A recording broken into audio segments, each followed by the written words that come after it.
Hey guys, hey sneak peekers, this is Alex Mascareño and I'm here with EUGENIO Derbez and we're promoting the film How to Be a Latin Lover.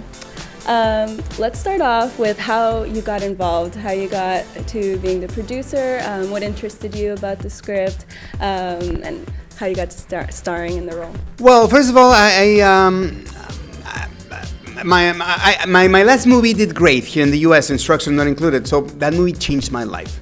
I moved to LA and they gave me an opportunity to produce another film, so I developed the script in my company. So I hired myself basically, and because I needed a vehicle who could fit my accent, my nationality, my age, everything. So I thought about doing a story about a Latin lover, because for me it was really funny. Every time I was like wearing a suit or something, here the Anglos were like, "Oh, you look like a Latin lover." So I thought it would be funny to make fun of this stereotype of the Latin lover.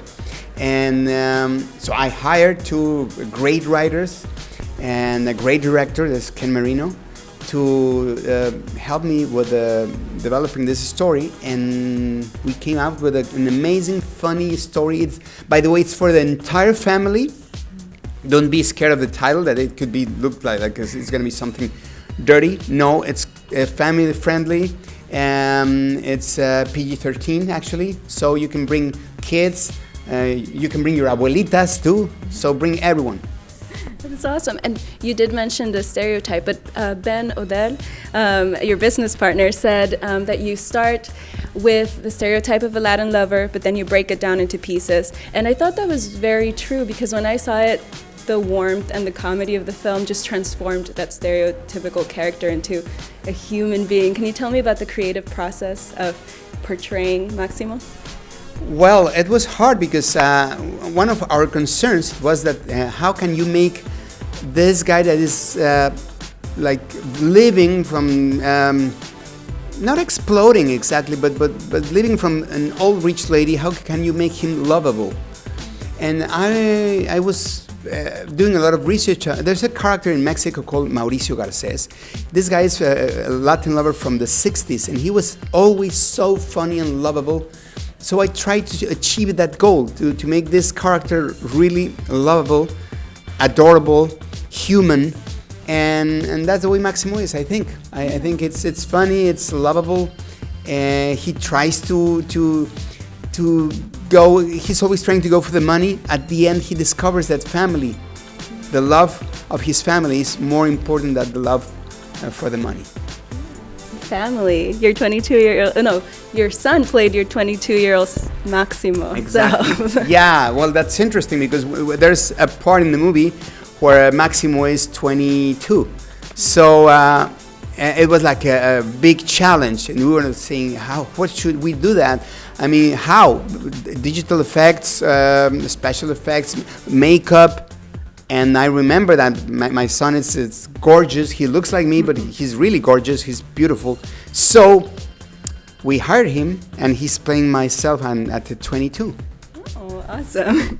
And you and Salma Hayek record El Triste. And can you tell us a bit about that? It was a lot of fun because we are not singers. So we decided to record this song that's called El Triste. It's a very, very famous song in the Hispanic world. Is portrayed. The singer is José José, but it's a very dramatic song, and we flipped the song into a salsa. So it's very funny to bring this song into a salsa, and Salma and I sang this song in the movie, and at the end you can hear in the credits how we are singing out loud, and it's really funny because we're not singers. And I really loved the ending when everybody was dancing and having fun. Do you have a memory from filming How to Be a Latin Lover that was funny or that you'll always remember that you'd like to share? Well, you know, it's this kind of movies where you walk out of the theater feeling good. And we wanted that. And when we were shooting the film, we realized that people was like getting all the Latin lover fever. And they wanted to walk like a Latin lover, everyone wanted to be a Latin lover. So we started shooting people in the streets walking like a Latin lover, trying to be a Latin lover. And at the end, we had a lot of amazing footage that we decided to put in the final credits. So it's really funny. And did you ever insert a joke that wasn't in the script or improvise or any of that? All the scenes between Salma and I were improvised, like at least, 70%. So in one scene, you can see her that she's always slapping me in the back of my head, because we're brother and sister. So that's the way we used to play when we were kids. So there's a scene where she took a tortilla and she started slapping me with a tortilla. That was hilarious. So we kept that, and now it's like a famous thing. Everyone wants to hit me with a tortilla in every restaurant. That's super funny. Well, I guess finalmente, ¿cuál es la cosa más atrevida que ha hecho usted en el nombre del amor? Wow. Bueno, usar un Speedo amarillo es una de las cosas más atrevidas que he hecho. Y la otra, yo he hecho muchas cosas muy atrevidas por el nombre del amor.